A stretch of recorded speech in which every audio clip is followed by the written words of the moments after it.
Hi guys, welcome to Hilltop Farm. I'm Jay and today is part 2 in our canning special.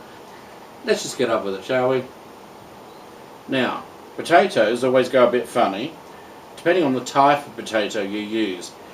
See, it looks like it's got milk or something in there. That's the starch that comes out of it. Don't be frightened when that happens. You just simply empty them into a colander straight out of here. Again, salt. These will taste awful if you don't put salt in them. But these come out of here into a colander and they get rinsed well under the cold water because the starch comes out of them when they're sitting like this. And sometimes it looks like it's a bit of a jelly, but again, don't panic. It's just the starch, and it's better for you to take some of that starch out. So it's actually a good thing. But that one is just potatoes just roughly cut into chunks with the jackets on. That's the exact same thing with the jackets off. And here, just to make things really interesting, I don't know if you can see, it's probably a bit hard for the camera to pick up, my arms aren't long enough, but they're cut into discs, much the same way if you were doing a potato bake or dauphinoise potatoes or some sort of layered potato dish. We cut them up, we call them our disc potatoes. We cut them up into discs, okay, and they go in like that. And again, we have choices. Now, I will confess, we did not grow those potatoes. What we do with things that we either can't grow or for some reason, a particular season they haven't grown very well, what we do is we keep our eye out. Now, we picked up 2 bags of these, and if my memory serves me correctly, I think they were 25 kilos each. So that's 50 kilos. So I think that's over 100 pounds for our US viewers. So over 100 pounds of potatoes. And we got them for just under $8 a bag. So that's 50 kilos of potatoes for $16, or just over 100 kilos of potatoes in the US and Canada for probably no more than $20. So you cannot pass that up. And it was at a farmer's market too, so it was supporting local farmers. But of course there's no way that we're going to wade our way through that before they go off. So a couple of days we spent canning them all up in different ways, and that was January 2016, and we're still going through them. So that was good. That was good. And that, as I say, that's another thing we do. If we can't grow it or produce it ourselves, we get it when it's cheap, and then it lasts us through the period of time where it's really expensive. It's the same with meats. Some of the meat, like some of the chicken, is our chicken, but we don't have beef or cattle here. So what we do is when it's on special, a bargain price, we'll buy, 10, 20 kilos of it, and we will can it. And we won't use this all the time. We're getting it at a reasonable price at the butchers. As soon as for some reason the price skyrockets, which it does, doesn't it? I mean, don't know if any of you have noticed, but prior to Christmas here in Australia, the price of meat and vegetables goes through the roof. What a coincidence. But that happens here, then we have reserves that we paid a reasonable price for, and so again saves us in our grocery bill. Now, what else have I got for you here? As you know, I've recently done a video on chicken stock, which we have here. We've got our beef stock here. I'm due to make some game stock and vegetable stock. Don't have any of that here. Fish stock I use so infrequently that I only make it really in a small quantity when I need it.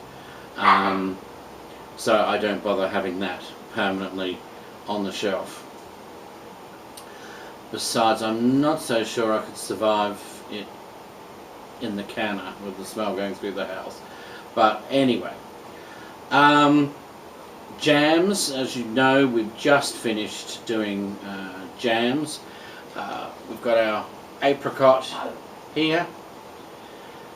We have got blackberry here. Oh, and anyone that questioned the organic pectin, can you see that? That isn't moving. Okay. What have we got? Plum jam.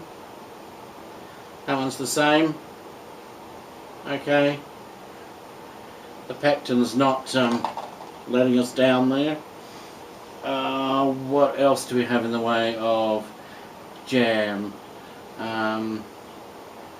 We're still wading our way through strawberry from last year. Now, as you can see, particularly pretty jars that Ball Mason have for jams, and I really like these.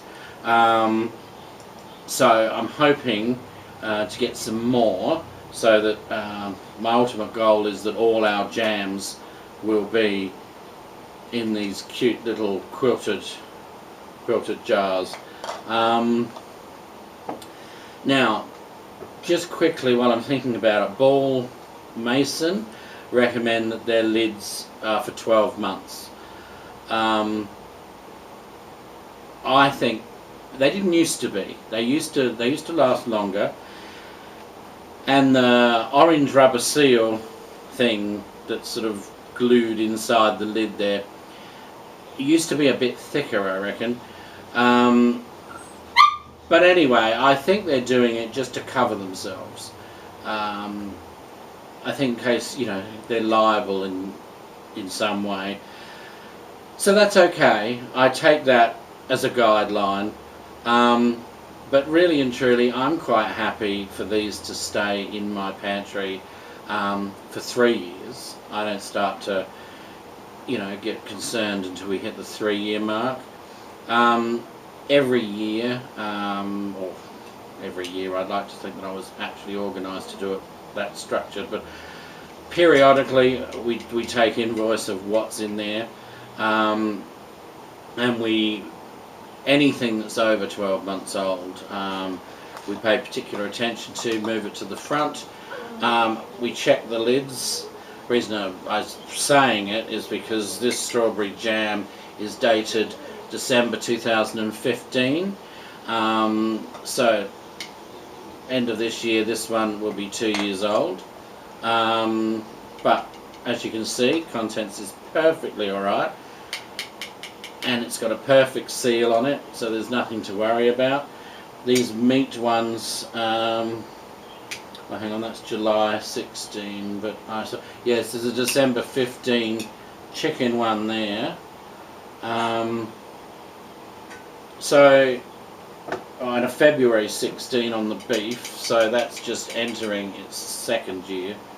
You see, and all these lids are perfectly alright. The meat-based ones, certainly once they hit the 3-year mark, will probably be pulled out of the pantry and put on the countertop in the kitchen as a firm reminder these must be used in the coming weeks. But usually we don't get to that point. They're used up by then. But certainly with the jams, we've had a couple of jars of that get to over the 3-year mark. As long as the contents look fine and the seals were still good, I would have no qualms at all about using them. The other thing that ball canning say is that they're one use only. Once you take them off, you throw them out. I don't do that either, to be honest. And this is not a recommendation. I'm not recommending you do it. This is something that I do because, quite frankly, I'm not paying for jars. For example, I mean, and I don't do it on everything, but for example, this chicken stock. Okay, now I had 11 jars of that I canned. Okay, those 11 jars will be gone probably within a month, but certainly within 6 weeks. Okay, now I am not spending, I'm not buying a dozen new lids every month to 6 weeks just for my chicken stock. Okay, so that gets cleaned off, right? When I take it off, I'm careful. Then it gets inspected and cleaned, and then it goes in a container for the recycling of the lids, and I reuse it. Now, I mean, I'll only reuse it to a point, but I've been doing it for a while, and I've not had any problems, and I've not had any that don't seal. Now, if you look, I've got a plum jam over here. Now, it's got 1, 2, 3 marks on it. Now, it's not me, but someone in the household always puts a little dent in the top of it when they take it off with whatever tool it is they're using. So I can tell that this lid has been used at least 3 times. It's on its 4th go. Now, it's got plum jam on it. It's on there like a rock. So I'm not concerned. I'm really not concerned. And at the end of the day, have you ever seen opened a jam that where the seal hasn't sealed? It's thick with mould. There's no way you'd eat it. And one could only imagine what would happen if meat had a broken seal on it. I think your pantry the other jars would be banging on the door to get out. But you'd smell it, and even if you didn't, when you took the lid off, I think you'd pass out. So, like everything, even if it's something I get in the supermarket, when I open it, I always smell it. If I open a new carton of milk, I smell it, just routinely. And I do that with this stuff. So I don't have a problem with reusing the lids. As I say, I monitor what I do. I wouldn't use a damaged lid. And if for some reason it came out of the canner and it didn't seal, then I would chuck it in the bin and reprocess that particular jar, but wouldn't reuse that lid. But so far this hasn't happened to me. I mean, as I say, I've thrown some out that have had it, but not because they've failed. Chutneys. I've got a pear chutney here. We've usually got a piccalilli. Our pantry is extremely low at the moment, believe me. Pickled onions, gherkins, do all that sort of thing. We've got beetroot here, which I think our American and Canadian friends actually call beets. I think it's just beets, and I think you call it pickled beets. We call it beetroot, but it's just beautiful stuff. And anyone can grow beetroot or beets. Seriously, they grow rampant, and everyone's so scared of them. I can remember the first time I had them, because I'd always had them pickled like this, and the first time I had one that was out of the garden, was just boiled and served to me like that. Thought I was going to die. but you boil it, you slice it, and then you can it, but you pickle it and can it, and then it tastes like the stuff you buy in the shops, only better, in my opinion. Certainly looks nicer. Look at the colour on that, absolutely gorgeous. But the day you're working on that, old clothes. Okay, now the jar sizes, there's a bigger range than the ones that I've got here, but they, we've got quarts. They come, like the quart jars, they come in a wide neck, so you're less restricted to what you can get in there. There's a narrow one which is ideal for liquids and things. You can get the wide neck in most of the sizes. Don't think it comes in the half pint, but it may do.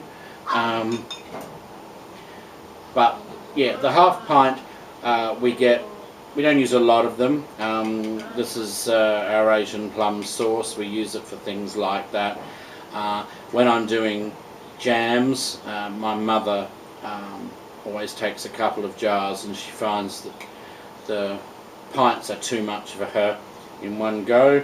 So I always make a couple of half pints out of each batch for her.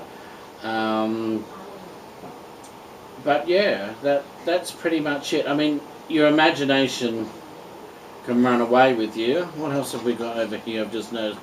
That's pumpkin.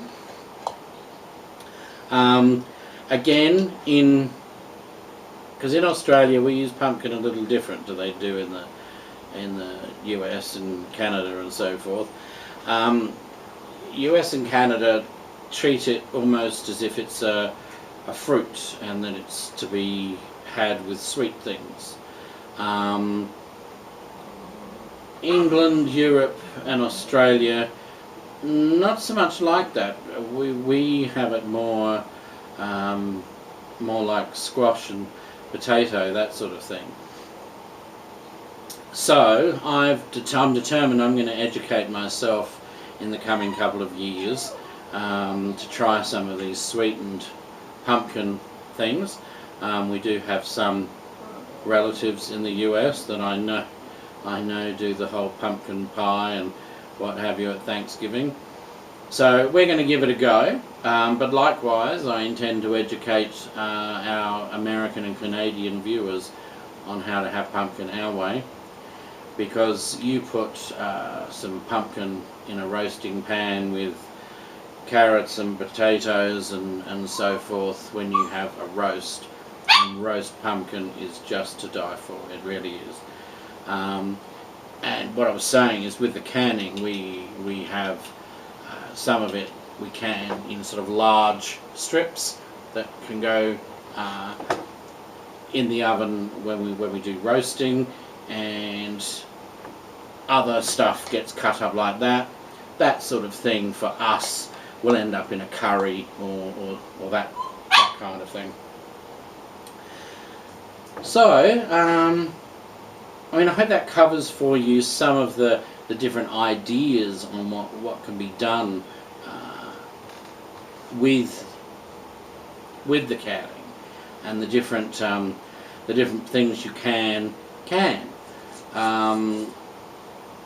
As I say, I'm sure there's a lot of Australian homesteaders, alternative lifestylers, self-sufficiency nuts, whatever you want to call yourselves, that would love to do this, and like me, had either never heard of it, or didn't know how to do it, or where to get the equipment.